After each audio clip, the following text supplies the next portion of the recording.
आइए फ्रेंड्स, आज हम समास की सामान्य जानकारियों का पार्ट 2 पढ़ते हैं, जिसमें हम समास के भेद और उपभेद तथा तत्व और अंग जानेंगे।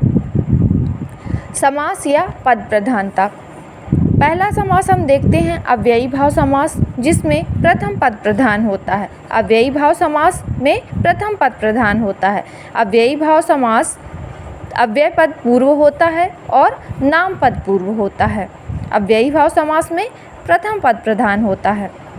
फिर चलते हैं हम तत्पुरुष समास में। तत्पुरुष समास में उत्तर पद प्रधान होता है। जब हम तत्पुरुष समास की परिभाषा पढ़ते हैं तो उसमें पाते हैं कि तत्पुरुष समास में उत्तर पद प्रधान है। लेकिन तत्पुरुष समास के उपभेदों की बात करें तो अलुक और नन 2 उपभेद माने जाते हैं, जबकि तत्पुरुष समास के 6 भेद होते हैं विभक्ति के आधार पर। साथियों, विभक्ति के आधार पर से आशय जब हम कारक पढ़ते हैं तो कारक या विभक्तियों से होता है। जो कारक या विभक्ति कर्ता कर्म जो हमने पढ़े हुए हैं, है ना, तो उसमें 6 विभक्तियों के आधार पर तत्पुरुष समास को विभाजित किया जाता है। जब हम तत्पुरुष समास की जानकारी पढ़ेंगे तो आगे उन विभक्तियों को भी पढ़ेंगे।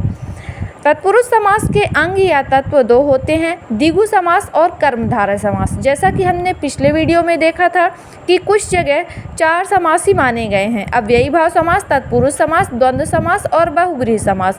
तो जो 2 समास अलग से माने गए हैं, जहाँ जहाँ 6 समास माने जाते हैं, तो वह तत्पुरुष समास में द्विगु और कर्मधारय के अंग या तत्व माने जाते हैं। फिर आता है बहुब्रीहि समास, जिसमें तीसरा पद प्रधान होता है, और द्वंद्व समास जिसमें दोनों पद प्रधान होते हैं। जैसे यहाँ हमने लिखा हुआ है यथाशक्ति। यथा प्रधान है और शक्ति उत्तर है, तो प्रथम पद प्रधान हुआ। तो प्रथम पद प्रधान कहाँ होगा? अव्ययी भाव समास में होगा। अतः यहाँ पर कौन सा समास है? अव्ययी भाव समास है। फिर लिखा है हमने राजपुत्र। राजपुत्र में पुत्र प्रधान है, अतः द्वितीय या उत्तर पद प्रधान है। तो उत्तर पद या द्वितीय पद प्रधान है कहाँ? तत्पुरुष समास में। फिर हमने लिखा है माता पिता। माता पिता में दोनों प्रधान हैं, अतः दोनों पद कहाँ प्रधान है? द्वंद्व समास में दोनों पद प्रधान हैं।